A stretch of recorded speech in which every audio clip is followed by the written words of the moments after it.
Assalamualaikum warahmatullahi wabarakatuh. Nama saya Firda Imatul Alia dari S6 NIM E2018-2290. Saya di sini dari kelompok 6 akan melanjutkan presentasi dari teman saya, yaitu langkah pengambilan keputusan menurut Mintzberg dan koleganya. Di sini ada 3 tahap. Yang pertama tahap identifikasi, yang kedua tahap pengembangan, dan yang terakhir yaitu tahap seleksi. Tahap identifikasi di sini yakni pengenalan masalah atau kesempatan muncul dan diagnosis dibuat. Diagnosis di sini adalah munculnya sesuatu atau permasalahan. Dalam tahapan identifikasi ini diketahui bahwa masalah yang mendapatkan diagnosis yang ekstensi dan sistematis. Ekstensi di sini yang berarti bisa dijangkau secara luas, dan sistematis di sini diartikan sebagai sistem yang utuh dan mampu menjelaskan rangkaian sebab akibat. Yang kedua, tahap pengembangan. Tahap pengembangan di sini yaitu terdapat pencarian prosedur-prosedur baru atau solusi-solusi baru. Yang ketiga, tahap seleksi.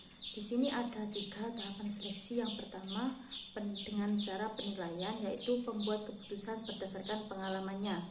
Yang kedua, dengan menganalisis alternatif yang logis dan sistematis. Dan yang terakhir dengan tawar-menawar saat seleksi, yang mana melibatkan kelompok pembuat keputusan dan semua manuver politik yang ada. Selanjutnya yaitu proses keputusan pembelian.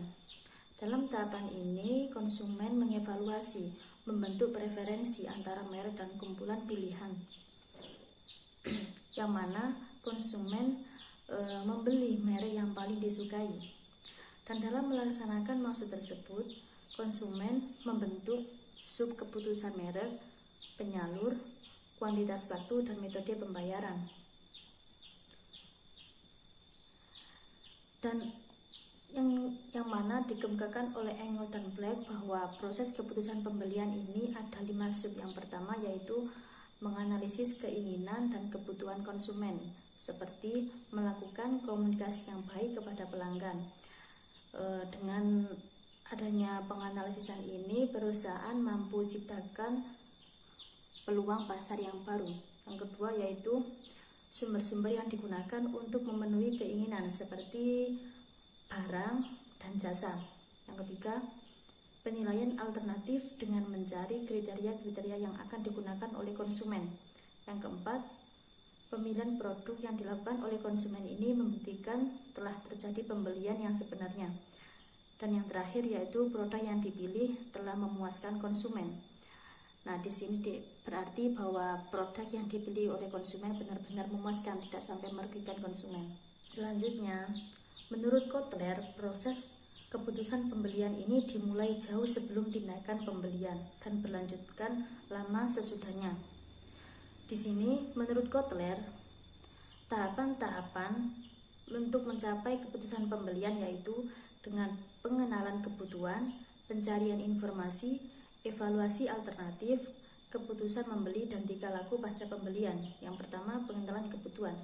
Pengenalan kebutuhan ini termasuk tahap awal utama, yang mana pada tahapan ini pemasar harus meneliti konsumen untuk mengetahui kebutuhan apa yang sedang dibutuhkan, kebutuhan apa yang sekiranya menarik bagi mereka, dan kebutuhan apa yang sekiranya tren pada saat ini. Yang kedua, pencarian informasi. Pencarian informasi ini dilakukan oleh konsumen, dan konsumen akan memperoleh informasi ini dari beberapa sumber.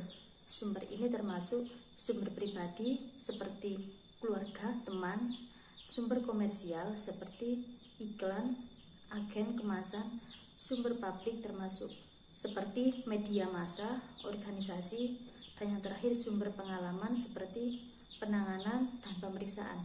Yang ketiga yaitu evaluasi alternatif.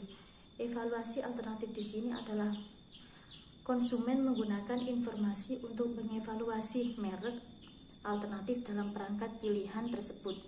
Keempat yaitu keputusan pembelian. Keputusan pembelian ini termasuk tahap dari adanya proses pengambilan keputusan, yang mana konsumen benar-benar memilih barang yang disukai. Di sini ada 2 faktor yang muncul. Yang pertama yaitu sikap orang lain, Dan yang kedua adalah faktor situasi yang tidak diharapkan konsumen. Nah, berdasarkan faktor-faktor tersebut, konsumen berharap untuk mendapatkan pendapatan yang diharapkan, harga yang diharapkan, dan manfaat yang diharapkan. Dan yang terakhir yaitu tingkah laku pasca pembelian. Tingkah laku pasca pembelian juga termasuk tahap proses adanya keputusan pembelian, yaitu konsumen mengambil tindakan lebih lanjut setelah membeli berdasarkan pada rasa puas atau tidak puasnya. Di sini berarti bahwa bila produk tidak memenuhi harapan, maka konsumen tidak akan merasakan puas. Dan sebaliknya, jika produk memenuhi harapan, maka konsumen akan merasakan puas. Sekian dari video saya. Wassalamualaikum warahmatullahi wabarakatuh.